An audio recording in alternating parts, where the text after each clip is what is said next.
Hi, I'm Kristen from Scrap Fabric Love. Okay, so I've been doing some eBay shopping recently, buying other people's leftover scraps, as I tend to do. I haven't done one of these scrap haul videos in a while, so here's what I've been buying. So I basically bought this big lot from one woman, and then I have another 2 smaller lots from somebody else. So we'll go through this one first. They're basically all solids, and she's helpfully put the length and things of them on there. Various colors. I'll take some of them out.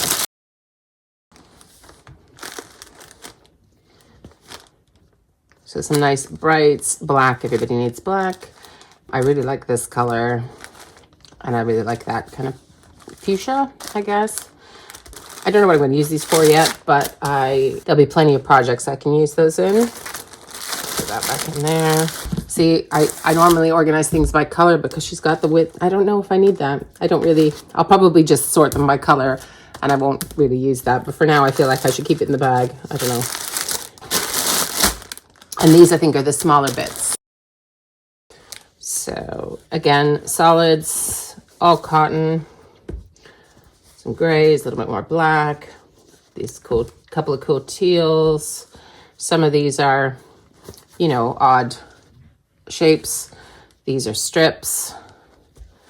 A little bit of that. So I would use stuff like this for foundation paper piecing, where you just need little bits, is really good. Or for really most of my quilts are essentially scrap quilts. So I could use this for anything. If I was doing something color coordinated, I would just, I could see all those blues together in a similar sort of a block. For me, it doesn't need to be the same color for every single quilt block if I'm doing something, even if I'm doing something color themed, There's these like aqua ones. A bit more muted, more strips here. Oh no, those aren't strips. Those are like funny bits. Like that's perfectly usable, you can get stuff out of that. Purple. And I did a whole series, can't remember honestly if it was last summer or the summer before, of when I cleared out my own sewing room and I sold a bunch of stuff. So like if you have things like this and you don't use them, that video might tell you where you can sell them. Places like in the UK, at least eBay, because the shipping's still reasonable in the UK. My sister tells me in Canada that's not the case. She doesn't buy fabric, but just shopping in general on eBay, she says she doesn't buy as much because the shipping rates are so much. And I think that might be the same in the States. But you have things like Facebook Marketplace, Craigslist, stuff like that. But anyway, that was a fun exercise. And I made $432 selling not just fabric, notions and other things I wasn't using in my sewing room. So that was good. I probably need to do that again since I'm filling it up with scraps. I should probably get rid of some of the stuff I'm not using. Some yellows. My older son loves yellow. And then, so that's all the cotton in this bit. Just put that over there. And then it was a lot. It was a job lot. So it came with some random stuff that I don't know what I'm going to do with yet. So this is one.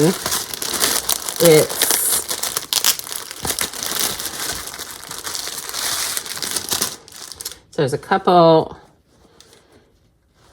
quilt blocks that have already been quilted. So they've got, I don't know, it's a bit, there's no batting, but there's definitely a backing. So I don't know. Anyway, or maybe I guess she's just put a border on it. So I don't know what I'll do with those, A and B. I could maybe donate those, I suppose. And then this, which is this chiffon? I don't know. I'm not great with it's like sheer. So this one's green. So you can see through it. And then a purple one, a couple bits of purple. And orange. And I have seen people, especially in like art quilts, overlay things with this kind of thing.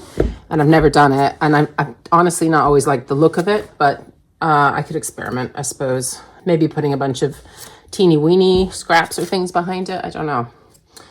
So anyway, I've got that now if I ever get inspired to try that. Then this, they have some metallic threads. I don't think I've ever tried sewing with these. I hear they're difficult. If you have any tips, oh, there's another one under here. If you have any tips, let me know.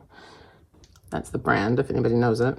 Krennic Metallics Blending Filament. So I don't know, but again, could be fun to experiment with something. Then this looks like webbing, or I guess for bag straps or something. It's a bit of an arrow, an eagle motif. No idea what I'll do with that. Probably bag straps, I guess. At some point, I could use that. And then this is some sort of length of yarns. Now, normally I'd be like, what on earth am I going to do with this? But I did buy that beginner's weaving loom kit thing at the quilt show the other week. If you haven't seen that video, it's the Scottish Quilt Show 2024 video. So I feel like that could work in there. So I'll put that in the pile of the practice weaving bit. So I do have the other lot of scraps that I bought to show you in a minute, but I also just wanted to take a minute to explain how I store scraps like this. So some of you might have seen in other videos me doing this. I roll my fabric. So I know she helpfully gave me the measurements, but honestly, I'm never going to refer to that because I don't tend to follow patterns where I have to cut 100 of this or 20 of that or whatever. I make things as I go, and I pull the colors as I go, and I like to make it color coordinated, but I also like to make the most of little small bits and scraps. It gives me a level of joy, which is kind of hard to explain. Anywho, I've gone through a few ways of storing my scraps, but over the last, I think, year and a half or so, maybe even longer, time kind of goes away from me. I've been rolling my fabric like this. Those elastics are just little tiny hair bands, and sorting them by color, and then keeping them in wire baskets that I can kind of see through on my IKEA shelves. And so then I can pull out, for example, the pinks, the pink basket, if I'm looking for pink, and look from above and see what I have. Now, I don't know the exact measurement, so I get that that's not going to work for everybody, but for me, it works. And it's also kept me much neater because it's much easier to roll something up than to like fold it in a pile or over a magazine board or some of the other solutions that I've seen that I know work for other people, but just don't for me. Want to hear more about this? I'll link my sewing room makeover videos in the description box. Okay, so this was bundles number 2 and 3. So it's from somebody else. So this was all one person's, the stuff I just showed you is all from one person selling one great big lot of stuff, getting rid of it. And this was someone on eBay with 2 different lots of strips. So they're not all cotton. This one has velvet, and this looks a bit like wool or something. Let's get it out. So these are the dark ones. So these are like black velvet, and I'm actually collecting velvets and velours and things to do something with because I really like the texture, and I used that velvet curtain on my Modern Imprep scrap quilt, so I was thinking I could try using smaller bits and see how it turns out. These... See, that's more like a stretchy something. Don't think it is wool. And then we've got blacks. Those feel... That's got a little bit of a stretch. So I'm not sure, but something to experiment with. And then these. So this is kind of like khaki and gray. And these are some more grays.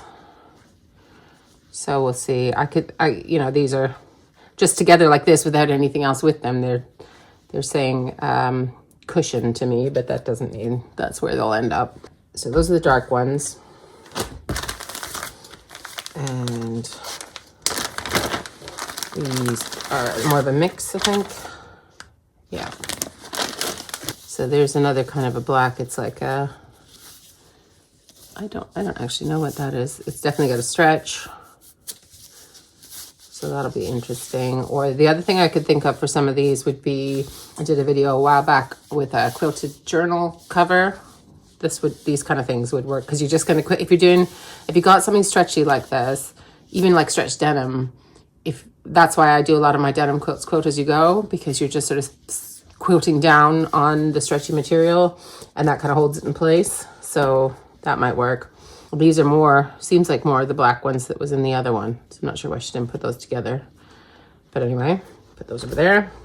And then we've got brown. Less my favorite color, probably. And this has got some sort of a texture, almost like a faux suede or something. So maybe that'd be good for like a kid's soft toy or something. Don't know, just thinking out loud. It doesn't mean that's what I'm going to use it for. And then white. And this is more of a, what's that called? Oh, I don't know. This, you know, that crinkly material? Someone will know what this is called. Tell me what that's called. Not much of a stretch. So I could use that really anywhere. That's fine. And then this kind of corally color and a bit of pink. So yeah, I was basically trying to get some more little bits of solids by buying these 2 lots. And then of course I got some random stuff with it, which can be good for creativity to kind of go, how do I use that? But I definitely need to have a little bit of a moratorium, I think, on buying other people's scraps for a while, because I do have lots in my sewing room to get through. So if you like videos like this, scrap hauls, or working with scrappy fabric and small bits and pieces, then do please subscribe if you haven't already. Leave me a comment. Let me know what your best fabric haul or scrap haul or secondhand reclaimed haul was recently and what you got. And I hope to see you again next time. Thanks for spending time with me. Bye.